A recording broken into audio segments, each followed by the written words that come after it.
Hello' everyone, কি খবৰ আপোনালোকৰ? আশা কৰোঁ ভালে আছে। ৰঙালী বিহু উপলক্ষে বৰা চাউলৰ পিঠা বনালোঁ। তাৰ বাবে ৰাতিতে বৰা চাউলখিনি তিয়াই ৰাখিছিলোঁ আৰু ৰাতিপুৱা খৰাহী এটাত পানীখিনি টুকি ল'লোঁ। তাৰপিছত ঢেঁকীত খুন্দি ল'লোঁ আৰু চালনীৰে চালি ল'লোঁ। পিঠাকেইটাৰ মাজত পুৰ দিবৰ বাবে নাৰিকল ৰুকনিত ৰুকি গুড়ৰ সৈতে ভাজি ল'লোঁ। এনেদৰে অকণমান ভাজি থকাৰ পিছত যেতিয়া আঠা আঠা হ'ল নাৰিকলখিনি, তেতিয়াই মই নমাই থলোঁ।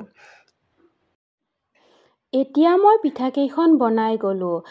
মই ভিডিঅ'টোত এখন বনাই দেখুৱাইছোঁ, যিহেতু গোটেইকেইখন ভিডিঅ'টোত দেখুওৱাটো সম্ভৱ নহয়। প্ৰথমতে পিঠাগুড়িখিনি দি তাৰপিছত মাজত নাৰিকলৰ পুৰখিনি দি মেৰিয়াই দিলোঁ। তাৰপিছত ওপৰত তুলি থলোঁ আৰু এনেকুৱা কৰিলে পিঠাকেইখন কোমল হোৱাৰ লগতে বহুদিনলৈ ভালে থাকে। এতিয়া মই পিঠাকেইখন নমাই থলোঁ। পিছত সম্পূৰ্ণকৈ ঠাণ্ডা হোৱাৰ পিছত বটলত ভৰাই থ'ম। আৰু মোৰ 1 কেজি চাউলত 70খনমান পিঠা ওলাইছে।